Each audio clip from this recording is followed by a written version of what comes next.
अच्छा, तो इस लेक्चर में हम बेसिक्स करेंगे बीजेटी एम्पलीफायर के।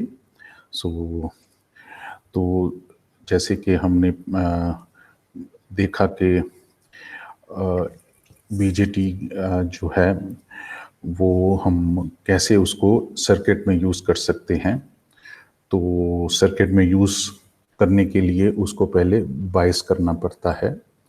तो वो बायसिंग का हमने पूरा डिस्कशन किया। तो आप पिछले लेक्चर्स में जाके देख सकते हैं, बायसिंग को एक्सप्लेन किया गया है। और साथ में ये भी कि अगर जब हम इसको सर्किट में यूज़ करते हैं, बीजेटी सर्किट को किसी भी सिस्टम में यूज़ करते हैं, एप्लीकेशन में यूज़ करते हैं, तो उसके लिए जब भी हम बाइसिंग करेंगे तो उस बाइसिंग को स्टेबलाइज भी करना इम्पॉर्टेंट है। क्योंकि कोई भी पैरामीटर्स हैं, फिजिकल पैरामीटर्स, एनवायरमेंटल पैरामीटर्स, तो वो डिस्टर्बेंस की वजह से, इन सारे पैरामीटर्स की वजह से, तो ये जो बाइसिंग है डिस्टर्ब हो जाती है। तो उसकी वजह से फिर वो एप्लीकेशन में वर्क नहीं करता है। तो उसको फिर हमें टेक्निक्स यूज़ करनी है कि कैसे उसको स्टेबल रखा जाए, उस क्यू पॉइंट या फिर ऑपरेटिंग पॉइंट को, जिससे कि हम आगे उसको किसी भी एप्लीकेशन में इजीली यूज़ कर सकें एज पर अवर रिक्वायरमेंट। तो अभी एक एप्लीकेशन अगर हम देखें जनरलाइज फॉर्म में, अभी हम बात करेंगे। So as a general application of bipolar junction transistor,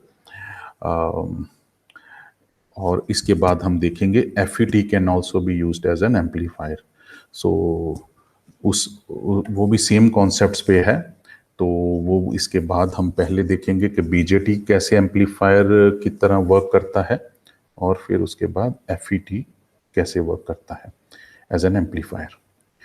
तो इसमें यह है कि हम अगर बात करें एम्पलीफायर की, तो बीजेटी स्मॉल सिग्नल ऑपरेशन के ऊपर हमें डिस्कशन करनी है। तो फिर लार्ज सिग्नल ऑपरेशन के ऊपर भी बात करेंगे, लेकिन पहले हम स्मॉल सिग्नल ऑपरेशन, और वो देखेंगे अभी ये small signal operation and analysis BJT amplifier का कैसे होता है। तो और बीजेटी एसी इक्विवेलेंट सर्किट्स क्या होते हैं। ओके, सो इसके ऑब्जेक्टिव्स, जो इस लेक्चर के ऑब्जेक्टिव्स हैं, वो ये है कि हमें एक पता करना है कि ये जो एम्पलीफायर है, बीजेटी एम्पलीफायर, तो हमने उस वक्त भी बात की थी कि इस इलेक्ट्रॉनिक सर्किट्स एंड सिमुलेशन का जो कोर्स है, इसमें हम एनालॉग सिग्नल्स पे ही काम करेंगे। और वो सिग्नल्स के बारे में भी मैंने आपको बेसिक अंडरस्टैंडिंग दी थी, तो बेसिक डेफिनेशन। तो इसमें भी हम बात करते रहेंगे बीच बीच में। तो एनालॉग सिग्नल्स के ऊपर ही है ये पूरा कोर्स जो है। सो इट मीन्स कि जो भी सर्किट हम इस कोर्स में करेंगे वो एनालॉग सिग्नल्स पे ही काम करेंगे। तो एनालॉग सिग्नल्स मैंने आपको बताया था, रियल वर्ल्ड सिग्नल्स जो भी हैं, रैंडम सिग्नल या साइनोसॉइडल या स्क्वायर वेव जो भी है, तो उस पे ही ये हम जो एम्पलीफायर की बात करेंगे, डिस्कशन, वो यूजिंग एनालॉग सिग्नल्स। फिर हम ये देखेंगे कि पहले हम सिंगल ट्रांजिस्टर सर्किट के ऊपर मतलब डिस्कशन करेंगे। उसके बाद हम मल्टी ट्रांजिस्टर के सर्किट्स जो हैं उसके ऊपर भी डिस्कशन करेंगे, तो कि कैसे सिंगल ट्रांजिस्टर सर्किट एम्पलीफाई करता है सिग्नल को। तो वो सिग्नल नॉर्मली जो रियल वर्ल्ड सिग्नल है वो टाइम वेरिंग इनपुट सिग्नल के ऊपर ही हम बात करेंगे। ओके, तो ये फिर एक बार थोड़ा सा रिपीट करूं कि सिग्नल्स क्या होते हैं, जिसमें कि कुछ इंफॉर्मेशन हमारे पास अवेलेबल हो। तो इट मीन्स कि अगर हमारे पास मान लो कोई रैंडम सिग्नल है, तो रैंडम सिग्नल क्या हो सकता है, जैसे हम माइक्रोफोन पे बात करते हैं, तो माइक्रोफोन पे जब बात करते हैं तो रैंडमली स्पीच सिग्नल कुछ भी हो सकता है, हम कुछ भी बोल सकते हैं और वो स्पीच सिग्नल रैंडमली चेंज होता है। तो इट मीन्स कि वो जो रैंडमली चेंज होता है, सिग्नल एम्पलीट्यूड चेंज होता है पर यूनिट टाइम, तो उसके हिसाब से उसमें एम्पलीट्यूड वेरी हो रहा है रैंडमली, और उसमें इंफॉर्मेशन जो है इन्वॉल्व है। तो वो साउंड इंफॉर्मेशन है, स्पीच इंफॉर्मेशन है, तो उसको एज एन एनालॉग सिग्नल भी हम यूज कर सकते हैं। जैसे ही हमने स्पीच माइक्रोफोन पे इनपुट दिया, तो माइक्रोफोन ने उसको कन्वर्ट कर दिया इलेक्ट्रिकल सिग्नल में। तो वो जो इलेक्ट्रिकल सिग्नल है वो भी रैंडमली चेंज करता जाएगा। जैसे साउंड सिग्नल हम चेंज करते जाएंगे, जो हम बोलते जाएंगे, तो इलेक्ट्रिकल सिग्नल जो कन्वर्ट होके आउटपुट पे मिला है माइक्रोफोन के, वो भी रैंडमली चेंज होता रहेगा। तो उसमें रैंडम चेंज में इंफॉर्मेशन इन्वॉल्व है, तो लेकिन स्टिल एनालॉग सिग्नल। तो इसलिए सिग्नल वही होता है नॉर्मली कि जो भी ये एम्पलीट्यूड वेरी कर रहा है पर यूनिट टाइम या पर यूनिट कोई भी, उसमें अगर हम तो पर यूनिट टाइम पे ही बात करेंगे इस पर्टिकुलर कोर्स में। तो हर सिग्नल में कुछ ना कुछ इंफॉर्मेशन रहती है। जैसे आप मेरे को सुन पा रहे हो, तो मैं बोल रहा हूं, तो ये माइक्रोफोन के थ्रू जो आउटपुट आ रही है वो इलेक्ट्रिकल सिग्नल में कन्वर्ट हो रही है, और ये एम्पलीफाइड सर्किट से प्रोसेस होके आप तक पहुंच रही है स्पीकर पे। तो कुछ इंफॉर्मेशन ऑलरेडी इसमें इन्वॉल्व है, जो भी सिग्नल यहाँ से प्रोसेस होके आउटपुट स्पीकर पे जा रहा है। सो उसके बाद जो कन्वर्ट करेगा माइक्रोफोन साउंड सिग्नल को इलेक्ट्रिकल सिग्नल में, तो वो इलेक्ट्रिकल सिग्नल है, मैंने वही बोला कि रैंडमली चेंज करता है। तो रैंडम सिग्नल जो रैंडमली चेंज कर रहा है पर यूनिट टाइम, उसको हम टाइम वेरिंग सिग्नल भी बोलेंगे। और वो सिग्नल करंट सिग्नल भी हो सकता है करंट वेव फॉर्म में, और वोल्टेज सिग्नल भी हो सकता है। तो जो भी इलेक्ट्रिकल सिग्नल कन्वर्ट होगा माइक्रोफोन के आउटपुट पे, तो वो करंट सिग्नल को हम अलग से एनालाइज करेंगे या प्रोसेस करेंगे, और वोल्टेज सिग्नल को भी हम प्रोसेस करेंगे। जैसे कि हम नॉर्मली हम जानते हैं कि एसी सिग्नल, तो these time varying signals normally they are AC signals. तो AC signals have current wave form as well as voltage wave form. तो ये एनालॉग में ही बात करेंगे, इसको हम डिजिटाइज नहीं करेंगे इस particular electronic circuits and simulation में। तो फिर इलेक्ट्रॉनिक सर्किट जो इसको प्रोसेस करेगा हमारे एनालॉग सिग्नल को, वो इसमें जो हम डिस्कस करेंगे वो एम्पलीफायर सर्किट होगा। So amplifier circuit will be used to process the input signal, और वो इनपुट सिग्नल मैंने एग्जांपल वही दी, वो उसी को कंटिन्यू करेंगे माइक्रोफोन सिग्नल, जो साउंड सिग्नल को कन्वर्ट करता है इलेक्ट्रिकल में। तो लीनियर एम्पलीफायर की अगर हम बात करें, तो वो एम्पलीफाई करता है या मैग्नीफाई करता है इनपुट सिग्नल को, और आउटपुट सिग्नल हमें देता है जिसका मैग्नीट्यूड एम्पलीट्यूड बहुत ज्यादा होता है compare to the input signal, but it works linearly. वो हम देखेंगे, उसका रिलेशन जो है वो लीनियर होगा। मींस इनपुट और आउटपुट का जो रिलेशन होगा वो लीनियर होगा। तो लीनियर रिलेशन आप जो फर्स्ट सेमेस्टर में कर चुके हो, जितना इनपुट में वेरिएशन आएगा उतना ही आउटपुट पे वेरिएशन आएगा, multiplied by the magnifying factor और एम्पलीफाइंग फैक्टर। बस, तो हम लीनियर एम्पलीफायर पे ही काम करेंगे। तो ये जो मैंने अभी तक बताया उसका ये ग्राफिकल रिप्रेजेंटेशन है, ये एम्पलीफायर है।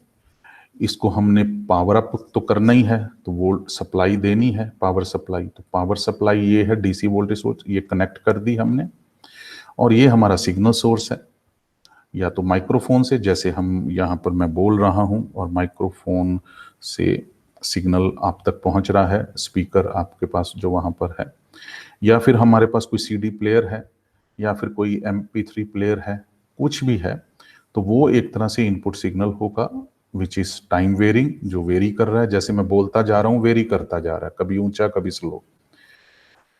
तो कभी लाउड हूँ, कभी थोड़ा सा लो साउंड है, कभी लो पिच है, कभी लो मैग्नीट्यूड है, तो ये रैंडमली वेरी हो रहा है।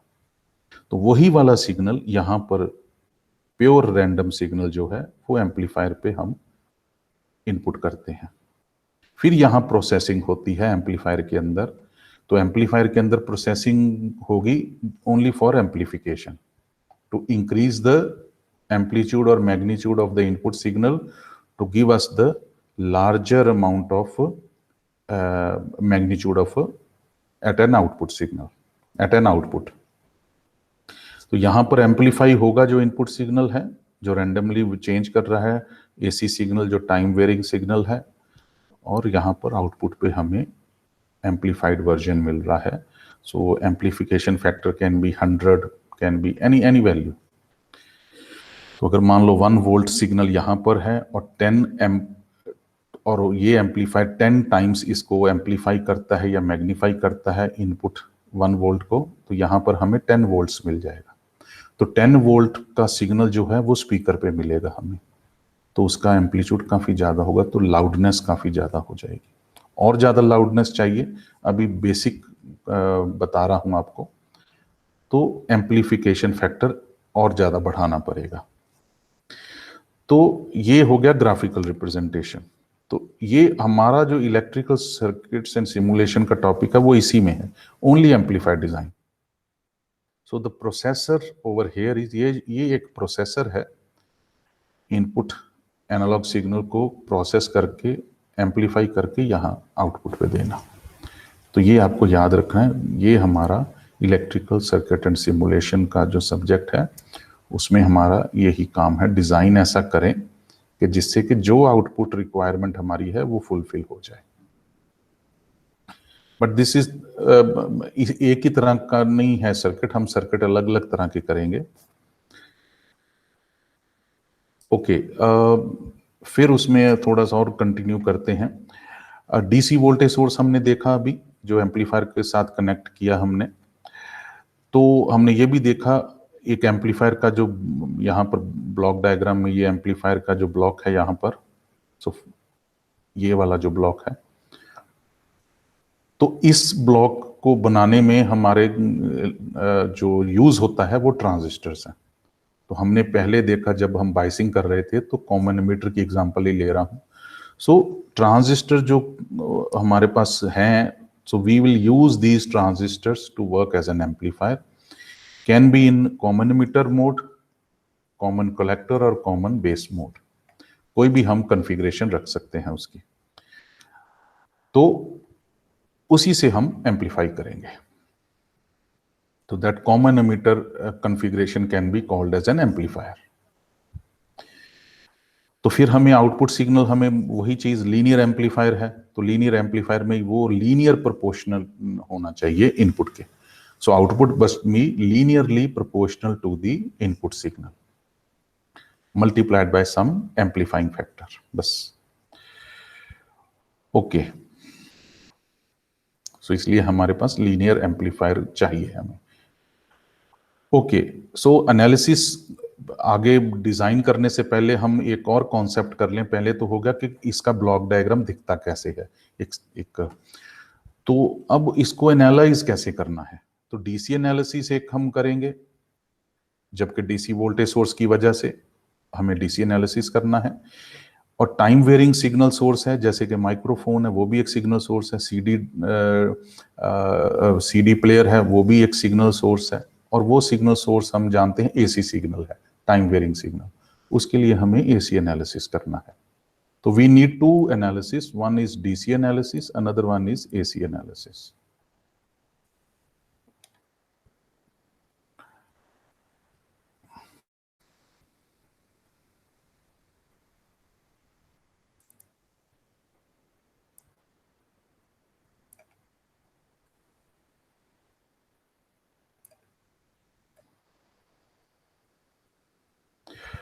ओके, अब डीसी एनालिसिस कैसे होगा, क्योंकि हमारे पास तो सर्किट है, और वो कैसे होगा कि हमें जो भी एसी सोर्स है हमारे पास, माइक्रोफोन है या कोई भी है, वो एसी सोर्स मैंने आपको पहले भी बोला, AC source can be in electrical systems, like जैसे कि जनरेटर है और आउटपुट पे स्पीकर की जगह मोटर है, तो एसी सोर्स को हमें 0 पुट करना पड़ेगा।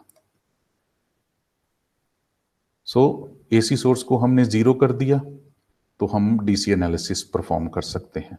तो that is called large signal analysis. और अगर हम एसी एनालिसिस करते हैं तो उसके लिए हमें डीसी सोर्स को 0 करना पड़ेगा, तो वो स्मॉल सिग्नल एनालिसिस। तो ये एक सर्किट है जो हम कर चुके हैं। तो ये हमारे पास कॉमन एमिटर कॉन्फ़िगरेशन है इस ट्रांजिस्टर बीजेटी ट्रांजिस्टर सर्किट की, और इसमें हमारे पास ये एक सोर्स है यहाँ पर जो कि एसी सोर्स है। सो वो तो एसी सोर्स अगर मैं बोलूं तो आप अपने आप अब हम बोल चुके हैं कि एसी सोर्स किस तरह के हो सकते हैं। माइक्रोफोन हो सकता है, सीडी प्लेयर, जो भी है। तो ये एक एसी सोर्स है। फिगर बी में हमारे पास एसी सोर्स के साथ हमारे पास एक डीसी सप्लाई भी कनेक्ट की गई है, इसको आगे हम देखते हैं। और फिगर सी में एक ग्राफ है,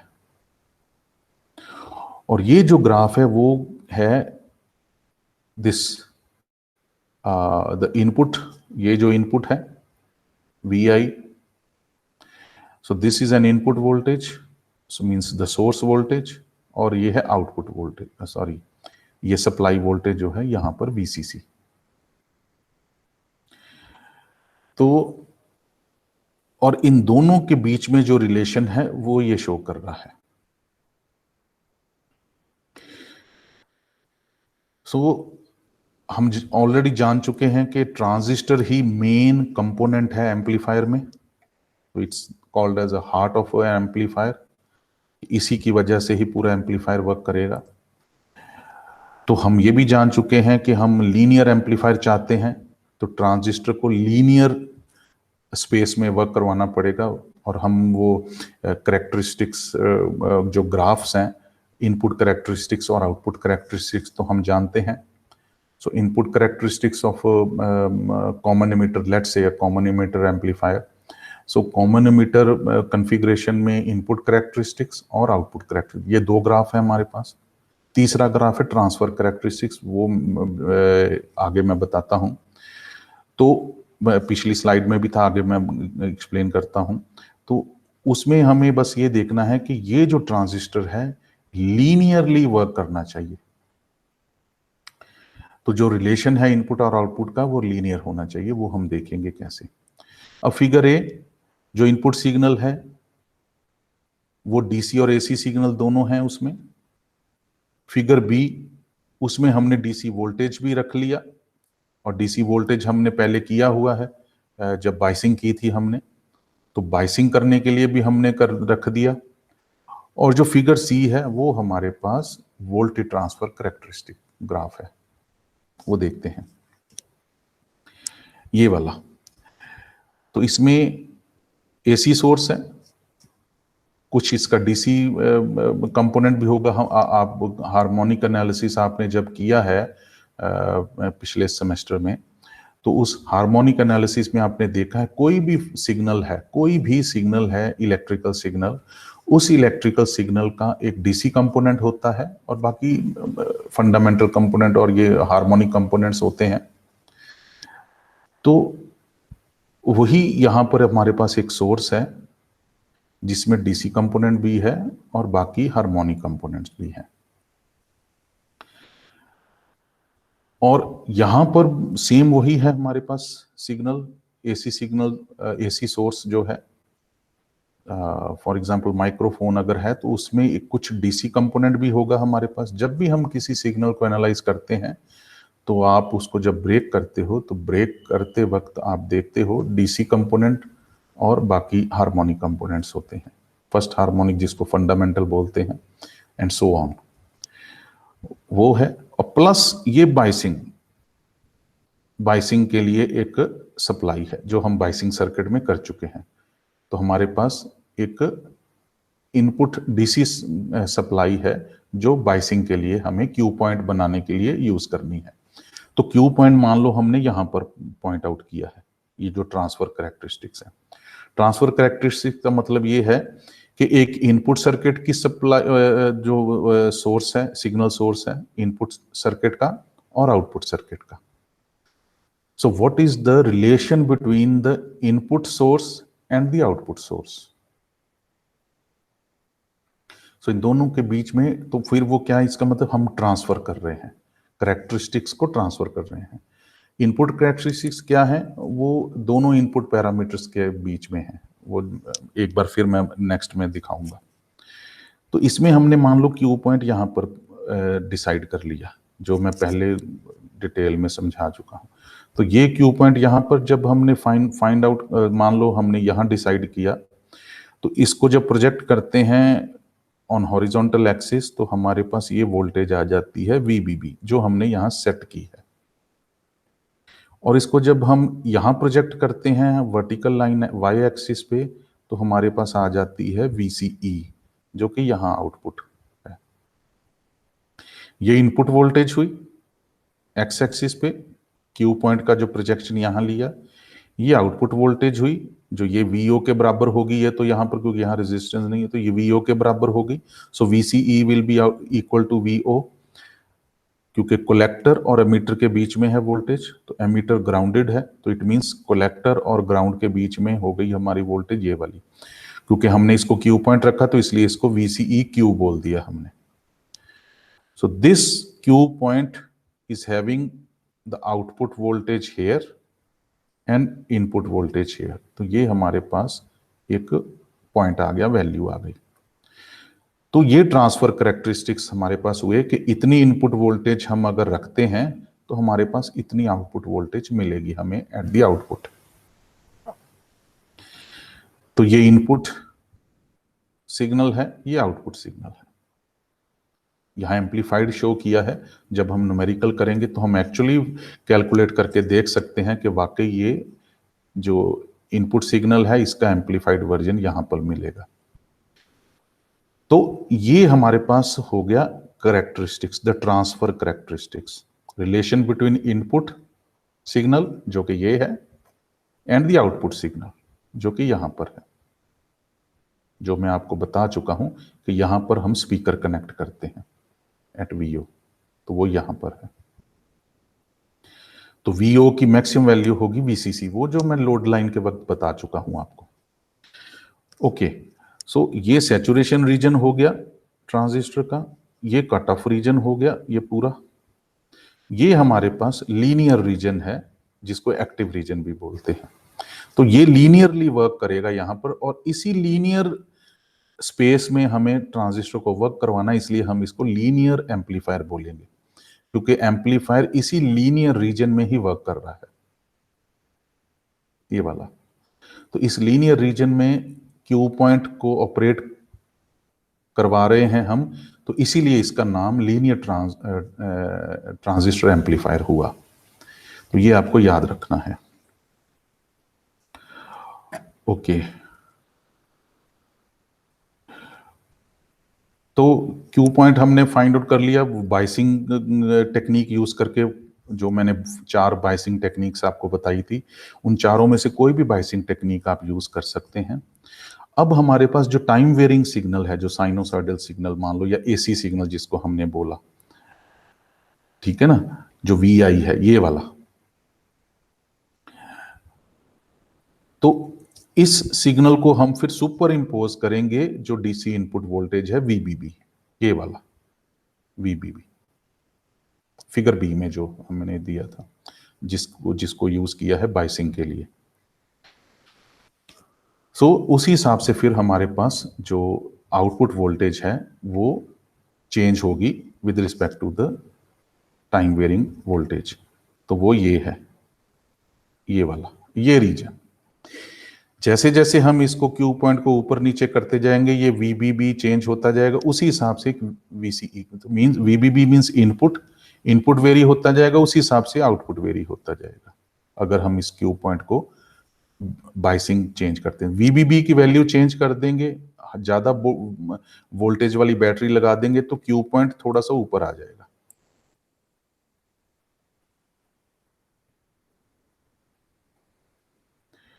तो ये हो गया। तो ये हम जानते हैं कि लीनियर एम्पलीफाइड सर्किट इसीलिए ये हुआ, लीनियर एम्पलीफाइड सर्किट हुआ और क्योंकि हम लीनियर रीजन में इसको ऑपरेट करवा रहे हैं। वो जो ट्रांसफर करैक्टरिस्टिक्स जो हमने देखे, इस ट्रांसफर करैक्टरिस्टिक्स के हिसाब से आपको याद रखना है कि ये एक ट्रांसफर करैक्टरिस्टिक्स हैं हमारे पास।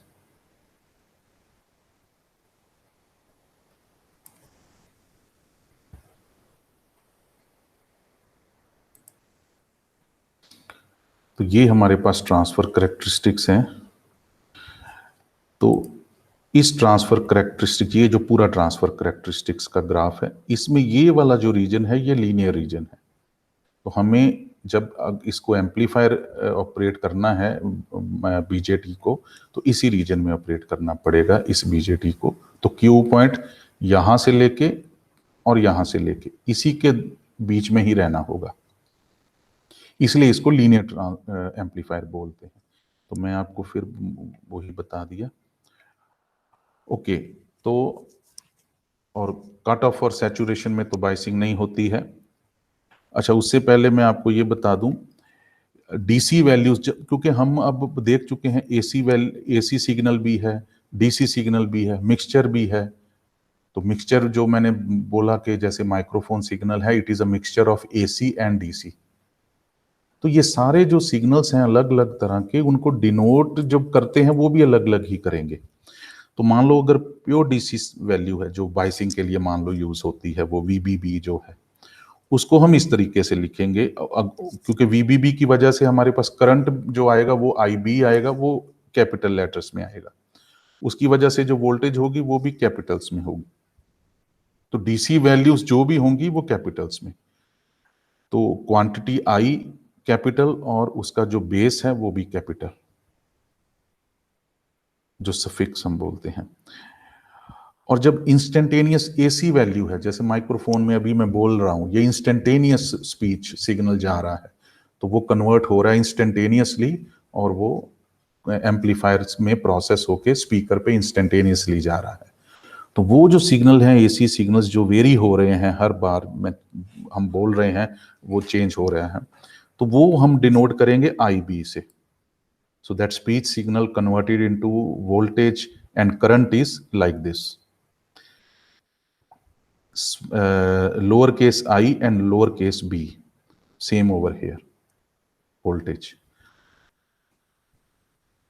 फेजर का क्या है कि हम कैपिटल I और लोअर केस b, मींस कि ये जो क्वांटिटी है वो डीसी वैल्यू की तरह हम कैपिटल में रखेंगे, बट ये जो है हमारे पास जो बेस है वो हम लोअर केस में रखेंगे अगर हम फेजर वैल्यू की बात करते हैं, अगर हम फेजर को भी यूज करते हैं। तो फेजर को यूज करेंगे जब हम इसको वेक्टर सिग्नल बनाने की बात करेंगे। तो और टोटल जब हम करते हैं, सबका जो टोटल है, तो तब हम क्या करेंगे, lower case I but higher upper case B. तो ये आपको बस थोड़ा सा एक बार याद करना है तो हो जाएगा याद। तो इंस्टेंटेनियस वैल्यू आप देखो कि जो क्वांटिटी है वो लोअर केस में होगी, जैसे यहां पर है।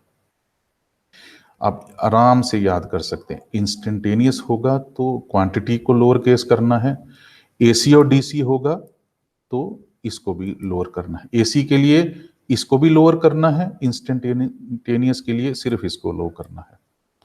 तो ये आप इस तरीके से आप याद कर सकते हैं। ये डीसी लोड लाइन हम कर चुके हैं कि कैसे, मैं अभी सारा डिटेल में फिर दोबारा बता चुका हूं। अब ये वाला आप इसको, ये नोट्स में इसलिए मैं रखता हूं, जो पहले वाले में आपने किया है और हो सकता है आप वापस दोबारा ना जाएं और फिर कंफ्यूज हो जाएं, तो इसलिए मैं फिर हर लेक्चर नोट्स में थोड़ा थोड़ा रिवीजन वाला पॉइंट रख लेता हूं कि आपको फिर वापस ना जाना पड़े किसी और स्लाइड्स में। तो आप इसी में ही फाइंड आउट कर लो कि ये पहले जो हम कर चुके हैं। तो ये आप डीसी लोड लाइन जो मैंने लीनियर रीजन बताया, तो वो डीसी लोड लाइन बना के हमें लीनियर रीजन बन जाएगा। ठीक है ना। तो वही वही हमने किया था, ये वाला, और क्यू पॉइंट इसी के ऊपर ही चलेगा। तो जब क्यू पॉइंट इसी के ऊपर चलेगा तो हम उसको बोलेंगे कि लीनियर एम्पलीफायर की तरह वो काम कर रहा है, जैसे मैंने आपको यहाँ ट्रांसफर कैरेक्टरिस्टिक्स में बताया, ये वाला, ये ट्रांसफर कैरेक्टरिस्टिक्स में बताया। तो क्यू पॉइंट लीनियर रीजन पे ही चलेगा, लीनियर एक लाइन पे ही चलेगा। और ये हमारा हुआ output characteristics. VCE is the output voltage and IC is the output current. ठीक है ना, ये वाला कॉमन एमीटर की बात कर रहा हूं। तो कॉमन एमीटर पे कलेक्टर से हम आउटपुट लेते हैं, यहां स्पीकर कनेक्ट होगा, फिर रिपीट कर रहा हूं, और यहां पर ये माइक्रोफोन है, जो ये वाला सर्कल है, जो सोर्स है, वो जो सिग्नल सोर्स है, टाइम वेरिंग सिग्नल सोर्स, जो टाइम के साथ वेरी हो रहा है, जैसे अभी हम बात कर रहे हैं वेरी हो रहा है। और ये बाइसिंग के लिए। तो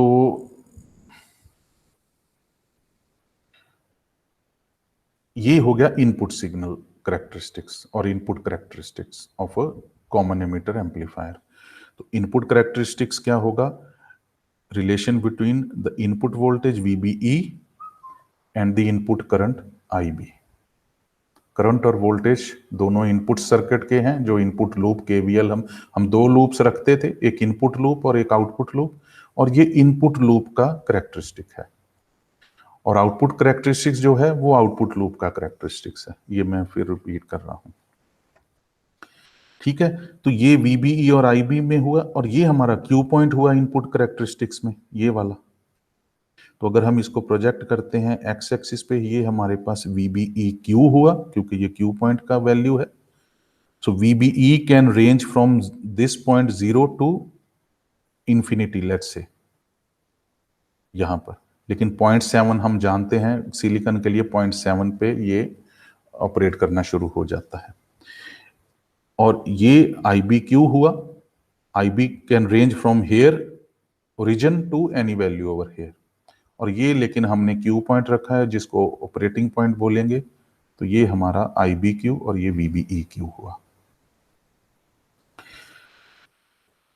ओके, तो हम अब देखते हैं कि इसमें हमने क्या करना है, जो मैं फिर पहले भी बोल चुका हूं कि DC कंपोनेंट और AC कंपोनेंट दोनों को जब हम सुपर इम्पोज करेंगे, क्योंकि हमारे पास एक एक माइक्रोफोन सिग्नल है जिसमें AC सिग्नल कन्वर्ट होके इलेक्ट्रिकल एम्पलीफायर में प्रोसेस हो रहा है। तो वो टाइम वेरिंग सिग्नल है। जो स्पीच सिग्नल है, speech signal is always a time varying signal. तो उसको हमने सुपर इम्पोज करना है DC जो हमारे पास पॉइंट है। तो वो DC पॉइंट कहाँ से आया? बाइसिंग के वक्त। बाइसिंग के वक्त हमने एक DC क्यू पॉइंट बनाया, ऑपरेटिंग पॉइंट, उसी के ऊपर सुपर इम्पोज करना है हमें। तो उसके लिए फिर हमें एक रिलेशनशिप बनाना है इनपुट करंट और आउट इनपुट वोल्टेज में, जो इनपुट करेक्टरिस्टिक्स में हमने देखा। आउटपुट करेक्टरिस्टिक्स में तो लोड लाइन आपको दिखा दी थी मैंने। तो इसमें अब क्या करना है हमने, जब हमने देखा कि ये लीनियर नहीं है, ये एक्सपोनेंशियली ग्रोथ है, इसकी एक्सपोनेंशियल ग्रोथ है ना ये वाली। तो इसको अगर हम छोटा छोटा पॉइंट लेंगे, स्मॉल डिस्टेंसेस या स्मॉल जो डेल्टास लेंगे यहाँ पर, तो स्मॉल डेल्टा जब लेंगे कि तो एक तरह से वो लीनियर हो जाएगा। इसको छोटे छोटे पीस में जब आप कट करोगे तो वो लीनियर पीस ही होगा। तो इसका मतलब we can convert this exponential curve into a piece wise linear, piece wise linear. हर पीस को एक लीनियर फॉर्म में हम रिप्रेजेंट कर सकते हैं। तो वो कैसे कर सकते हैं? स्लोप लेके। तो ये हमने अब एक स्लोप ले लिया, तो इसका स्लोप ले लिया इस क्यू पॉइंट के ऊपर। तो हम जानते हैं क्या होता है, delta Y divided by delta X, ये स्लोप होता है, ठीक है ना। सो इस स्लोप की वैल्यू ये आ गई। सो डेल्टा वाई क्या हुआ? Delta current, change in current. और डेल्टा एक्स क्या हुआ? चेंज इन वोल्टेज, है ना, एक्स एक्सिस पे वोल्टेज है। So change in current divided by change in voltage will give us the slope, ये वाला। और वो हो गया इनवर्स ऑफ रेजिस्टेंस, तो 1/R। तो इसी को हम यूज करेंगे। सो पीस वाइज लीनियर रिलेशनशिप हम यूज करेंगे यहां पर। तो ये स्लोप हमने यूज किया, और ये स्लोप अगर हम इसको छोटे छोटे पीस में लेते हैं तो उसको हम लीनियर, इसको अगर मिलियन पीसीस में काट लोगे, इनफाइनाइट पीसीस में काट लोगे इस वाले एक्सपोनेंशियल कर्व को, so each piece will be kind of a linear. तो इसलिए हम इसको स्मॉल सिग्नल पैरामीटर बोलेंगे। तो हम ऐसा एनालिसिस करेंगे जो only small part of the response हमें करेंगे, फिर इसको हम इंटीग्रेट कर लेंगे। हर छोटे छोटे पीस पहले काटेंगे, फिर उसको हर छोटे छोटे पीस को हम एनालाइज करेंगे, फिर उसको इंटीग्रेट कर लेंगे, तो हमारे को फाइनल आंसर मिल जाएगा। बट हर पीस जो हर डेल्टा है वो लीनियर होगा, तो इसलिए हम इसको स्मॉल सिग्नल में कन्वर्ट कर सकते हैं। तो इसका एनालिसिस हम स्मॉल सिग्नल एनालिसिस बोल सकते हैं। तो ये याद रखना है आपको, ये वाला जो है स्लोप है that is 1/, resistance means inverse of a resistance.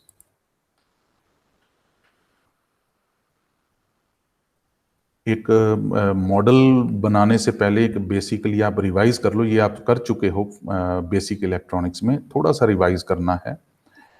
तो बेसिक इलेक्ट्रॉनिक्स में जो कर चुके हो, तो बेस करंट क्या है, this is reverse saturation current. तो ये एक्सपोनेंशियल जो इसका रिलेशन है, वो एक्सपोनेंशियल है। So VBE means the voltage in the input. तो इसी की अगर बात करें, बिकॉज ये एक्सपोनेंशियल है, देखो ये एक्सपोनेंशियल रिलेशन है वोल्टेज और करंट में। तो ये करंट है, इनपुट करंट। तो ये तो हो गया बेसिक रिवर्स सैचुरेशन करंट या leakage current. So this input current is having a exponential relation with the input voltage, जो कि आप बेसिक इलेक्ट्रॉनिक्स फर्स्ट सेमेस्टर में कर चुके हो। तो ये एक पैरामीटर आप जानते हो, थर्मल वोल्टेज पैरामीटर। सो इसकी वैल्यू 26 मिली वोल्ट, जो सिलिकॉन के लिए अगर हम बात करें, सिलिकॉन डिवाइस के लिए, तो एट रूम टेम्परेचर। तो जैसे टेम्परेचर वेरी होता जाएगा तो ये वैल्यू वेरी होती जाएगी। तो ये फिर वही चीज मैं आपको बता रहा हूं, जैसे यहां से हमें पता चलता है। तो अगर हम इसको सुपर इम्पोज करते हैं टाइम वेरिंग सिग्नल के साथ, जो कि माइक्रोफोन सिग्नल है फॉर एग्जांपल, तो ये तो VBEQ क्या हुआ, that is the quotient point when biasing is used. तो बाइसिंग सर्किट से हमने VBEQ की वैल्यू निकाल ली। जब इसके ऊपर हमने माइक्रोफोन सिग्नल बाद में सुपर इम्पोज कर दिया, तो हमारे पास ये फाइनल वैल्यू आ गई VBE की।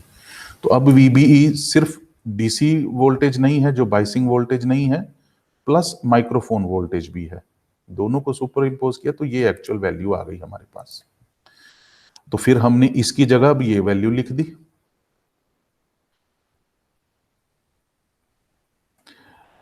अब इस वैल्यू को अगर हम बात करें, रीराइट कर दें, इसी को अगर हम रीराइट अब कर दें, तो ये हम बोलेंगे कि this is equal to a kind of quiescent base current. ठीक है ना, ये है, ये VBEQ है। ये VBEQ को जब हमने प्रोजेक्ट किया वाई एक्सिस पे, तो हमारे पास IBQ मिल गया।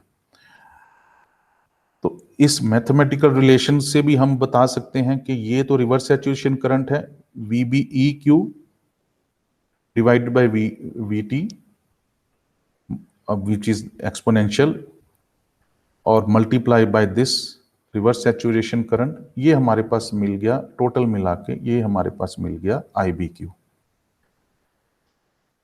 तो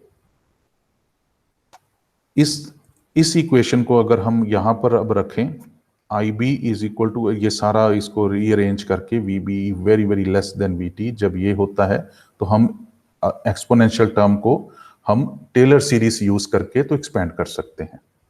ठीक है ना, तो टेलर्ड सीरीज भी आप जानते हो कि जब भी ये वैल्यू VBE की मींस जो न्यूमरेटर में है, तो जब ये सीरीज यूज करके इसको एक्सपेंड कर सकते हैं, इस एक्सपोनेंशियल टर्म को। तो ये एक्सपोनेंशियल टर्म अब हमने एक्सपेंड करके इसको ये वैल्यू ले आए हम अब। सो नाउ दिस वैल्यू जब हम टेलर सीरीज यूज करके एक्सपेंड करते हैं ना, तो वो एक्सपोनेंशियल जो है वो लीनियर हो जाता है। सो क्योंकि हम एज्यूम करके उसको एक्सपेंड कर रहे हैं। जब एज्यूम करके एक्सपेंड करेंगे तो हम उसको छोटे छोटे लीनियराइज कर रहे हैं। तो now this after using Taylor series we have now a linear term leading to a small signal approximation. तो जब हम मैंने जैसे पहले बोला कि हर एक एक्सपोनेंशियल टर्म को छोटे छोटे हिस्सों में काट देंगे तो तो छोटा हिस्सा क्या होगा, delta. So every delta is now as good as a linear approximation. तो वही यहां पर है small signal approximation. So now we have come up to the small signal approximation. So now this exponential term is converted into this linear term. तो linear term तो simple हम इसका addition ही कर रहे हैं। तो ये हमने देख लिया। अब हम भी स्मॉल सिग्नल एनालिसिस कैसे करते हैं, हमने अप्रोक्सीमेशन किया। तो जब अप्रोक्सीमेशन किया तो फिर उसके बेसिस पे हमने उसको लीनियराइज कर लिया। तो अब वो तो हमने कर लिया, अब सर्किट में इसको कैसे यूज करना है। तो फिर coming back to the circuit, ये हमारे पास कॉमन एमिटर है।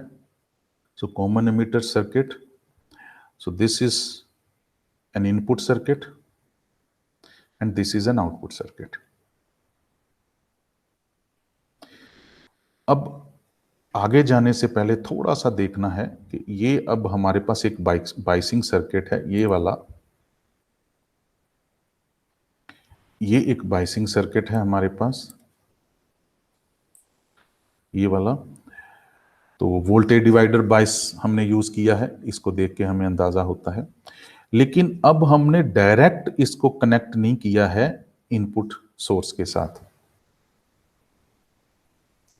मींस ये माइक्रोफोन से हमने अब डायरेक्ट, क्योंकि आप देख सकते हो ये साइनोसॉइडल सिग्नल है, ये AC सिग्नल है, तो इट मींस ये फिर टाइम वेरिंग सिग्नल हुआ, हर टाइम यूनिट के साथ ये वेरी हो रहा है, तो it is a time varying signal. और टाइम वेरिंग सिग्नल जो है वो कोई भी रियल वर्ल्ड सिग्नल ही है, तो वो मैं माइक्रोफोन, तो आप इसको देख के ही अंदाजा लगाइए कि ये एक रियल वर्ल्ड सिग्नल है।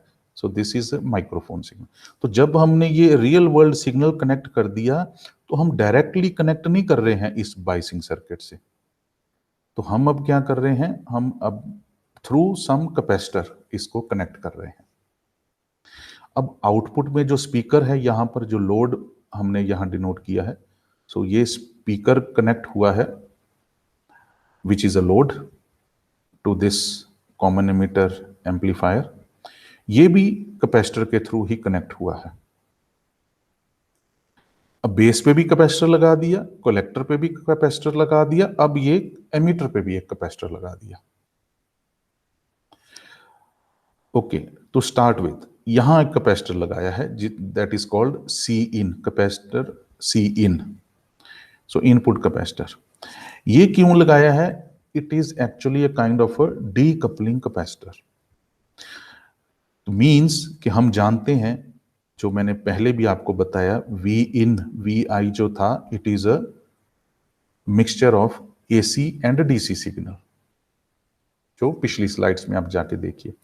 तो AC और DC सिग्नल का ये मिक्सचर है। तो इसमें DC बाइसिंग तो हम पहले कर चुके हैं, तो वो जो नीचे VBB होगा उससे हम बाइसिंग कर चुके हैं यूजिंग वोल्टेज डिवाइडर सर्किट।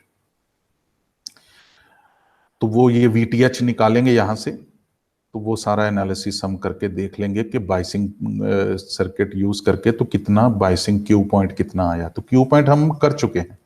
अब उस क्यू पॉइंट के बाद हमने माइक्रोफोन ऐड किया, तो उसमें माइक्रोफोन का खुद का भी एक DC वैल्यू है और AC वैल्यू तो है ही है, जो कि हम स्पीच सिग्नल है वो तो वेरी हो ही रहा है बार बार, तो वो तो एसी है ही है, लेकिन एक डीसी वैल्यू भी है इसकी खुद की माइक्रोफोन की। तो हम नहीं चाहते कि वो डीसी वैल्यू यहां पर इस सर्किट में जाए। So in order to stop the DC component to enter this amplifier, we need a decoupling capacitor जो इसको decouple करेगा।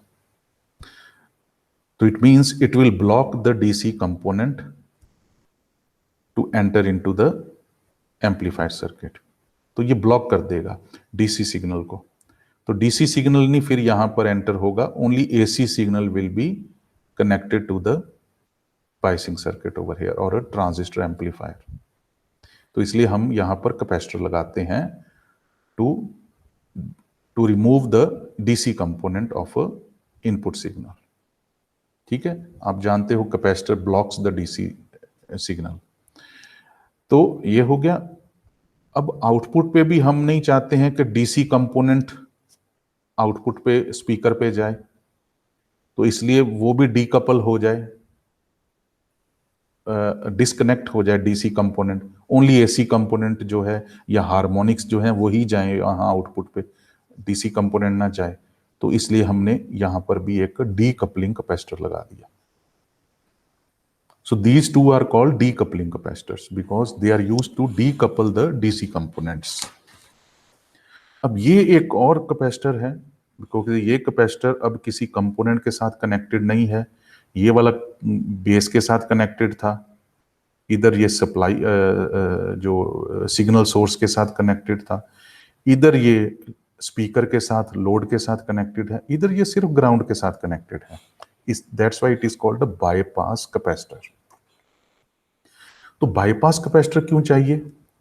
बाईपास कैपेसिटर वही चीज कि एसी सिग्नल या तो इधर जाएगा थ्रू आर ई, ये रेजिस्टेंस है, क्योंकि सर्किट में कलेक्टर करंट भी होगा, बेस करंट भी है और एमिटर करंट भी है। तो एमिटर करंट जब होगा, जो फ्लो होगा वो आर ई के थ्रू होगा, and it will give us the voltage drop I E into R E. तो आपने वो एनालिसिस जब हमने केवीएल लिया था इनपुट लूप और आउटपुट लूप में, तो आपने वो एक टर्म देखा होगा आई ई इंटू आर ई। तो ये एक वोल्टेज ड्रॉप होगा। बट जब हम यहाँ कैपेसिटर लगा देंगे तो वो जो एसी कंपोनेंट है, इस एमिटर करंट का जो एसी कंपोनेंट है, वो फिर इस रेजिस्टेंस के थ्रू नहीं जाएगा, वो कैपेसिटर के थ्रू जाएगा, बिकॉज इसका रेजिस्टेंस, कैपेसिटर का रेजिस्टेंस कम है, सी बाईपास का रेजिस्टेंस कम है। तो इसलिए वो करंट इधर जाएगा और वो डायरेक्ट ग्राउंड में जाएगा। तो यहां जो वोल्टेज ड्रॉप होगा, जो लॉस होगा, वो नहीं होगा। तो जो लॉस यहां नहीं होगा तो इट मींस अगर लॉस होगा यहां पर तो इट मींस कि ज्यादा एम्पलीफिकेशन नहीं होगी, कुछ एनर्जी लॉस हो गई हमारी यहां पर, जो हम नहीं चाहते। तो यहां फिर एनर्जी लॉस नहीं होगी, तो सारी की सारी एनर्जी फिर यहां चली जाएगी। तो ये एक बाईपास कैपेसिटर हुआ। तो this is just for your information कि ये है, बिल्कुल प्रैक्टिकल सर्किट भी नहीं है ये, लेकिन more close to a practical circuit, क्योंकि ये जो कैपेसिटर्स हैं ये हर एम्पलीफायर में लगाने होते हैं डीकपलिंग और बाईपासिंग के लिए। ठीक है, ये हुआ। अब डीसी और एसी एनालिसिस दोनों करने हैं। तो जब हमने देखा कि ये एम्पलीफायर सर्किट हुआ जो कि डीसी सिग्नल और एसी सिग्नल दोनों के लिए यूज हो रहा है, तो आगे बताऊंगा कि अब एसी सिग्नल में तो ये सारे हैं, डीसी सिग्नल में ये सारे डिस्कनेक्ट हो जाएंगे, वो अभी यहां से देखते हैं। So when we go for DC analysis, we need to replace all the capacitors by open circuit because the capacitor blocks the DC component और DC signal। तो इसलिए फिर वो ओपन सर्किट हो जाएगा, डीसी सिग्नल पास ही नहीं करेगा क्योंकि ओपन सर्किट हो गया। Replacing all inductors by short circuits, अगर डीसी एनालिसिस करते हैं तो डीसी एनालिसिस करेंगे तो इसको शॉर्ट सर्किट करेंगे इंडक्टर को, बट इंडक्टर हम यूज नहीं करेंगे इस एम्पलीफायर में, कैपेसिटर ही यूज करेंगे बिकॉज इंडक्टर्स थोड़े से एक्सपेंसिव होते हैं और वो जो साइज है काफी बड़ा होता है कंपेयर टू कैपेसिटर्स। तो नॉर्मली फिर सस्ता और बेटर बनाने के लिए फिर कैपेसिटर्स ही यूज किए जाते हैं। तो एसी वोल्टेज सोर्स को ग्राउंड के साथ कनेक्ट कर देंगे और एसी करंट सोर्स को ओपन कर देंगे, मींस ओपन सर्किट कर देंगे। तो ये जो रूल है आपको याद रखना पड़ेगा। तो एसी एनालिसिस जब हम करेंगे तो कैपेसिटर को शॉर्ट सर्किट कर देंगे, मींस कि डायरेक्टली जो एसी सोर्स है वो डायरेक्टली कनेक्टेड होगा फिर उस पे। इंडक्टर्स को ओपन सर्किट कर देंगे, डीसी वोल्टेज सोर्स को ग्राउंड के साथ कनेक्ट कर देंगे और डीसी करंट सोर्स को ओपन सर्किट कर देंगे। तो डीसी एनालिसिस में ये है, एसी सोर्स बिल्कुल खत्म कर दिया, रिमूव कर दिया हमने, शॉर्ट सर्किट कर दिया, only DC voltage source is remaining या डीसी सोर्स इज रिमेनिंग, तो वो डीसी एनालिसिस हो गया। और यहां पर क्या है, ये भी यहां पर क्या है एसी एनालिसिस में, अब डीसी को हमने रिमूव कर दिया by short circuit, short circuit कर दिया तो डीसी रिमूव हो गया, only AC source is remaining now. और यहां पर जो वीसीसी था, जो डीसी सोर्स था, वो भी हमने डायरेक्टली ग्राउंड के साथ कनेक्ट कर दिया, तो वो भी शॉर्ट कर दिया, तो हमारे पास डीसी सोर्स कोई भी नहीं बचा, सिर्फ एसी सोर्स है। इसमें सिर्फ डीसी सोर्स है, एसी सोर्स कोई नहीं है। तो यही है डीसी और एसी एनालिसिस का, दोनों ही करने पड़ेंगे। जब हम इधर माइक्रोफोन सिग्नल को अटैच करके तो हम सारा एनालिसिस करेंगे, जो करंट्स और वोल्टेजेस मेजर करेंगे, और इधर हम बाइसिंग सर्किट को यूज करके तो क्यू पॉइंट निकालेंगे। ये क्यू पॉइंट निकालने के लिए है, ये एक्चुअल वैल्यू निकालने के लिए है, एक्चुअल जो करंट और वोल्टेज।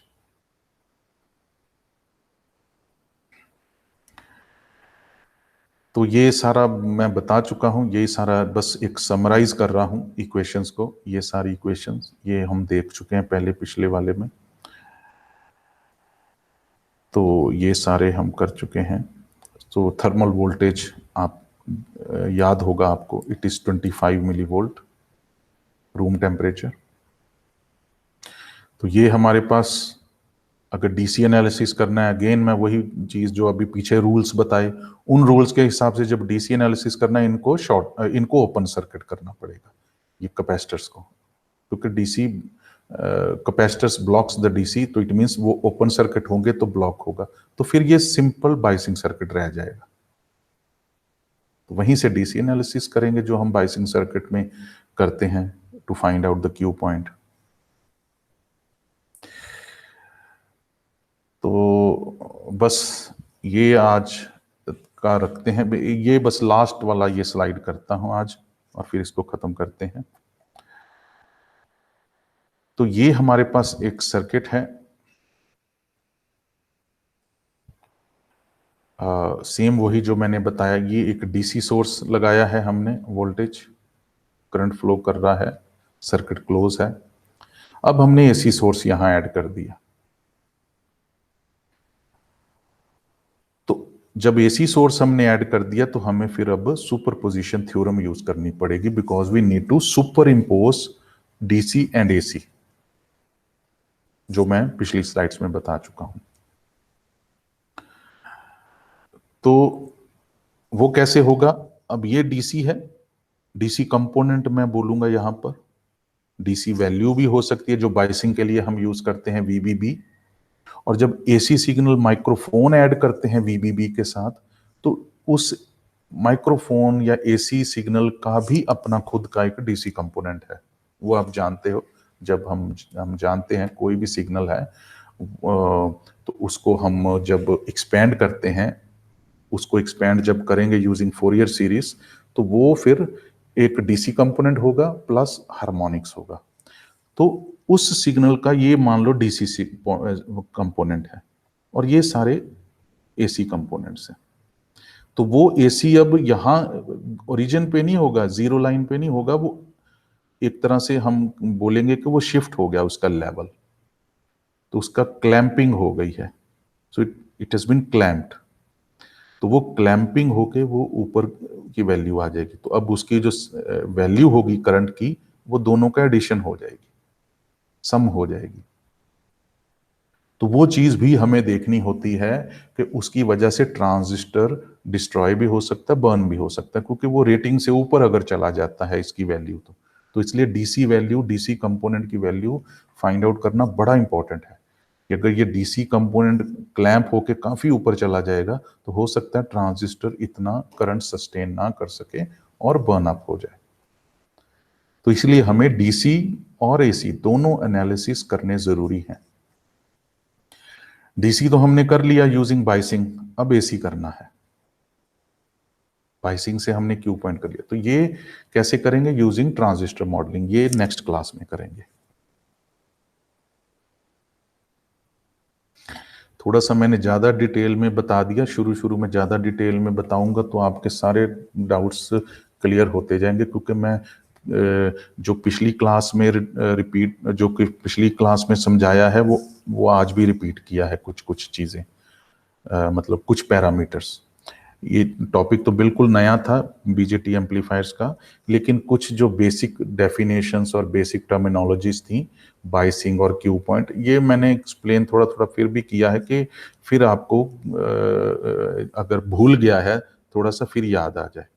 अब नहीं दोबारा शायद भूलेगा, अब 2-3 बार रिपीट कर चुका हूं, अब नहीं भूलेगा। अब मैं इजीली, अब डायरेक्टली इजीली अब आगे एक्सप्लेन कर सकता हूं नेक्स्ट वाली चीजें।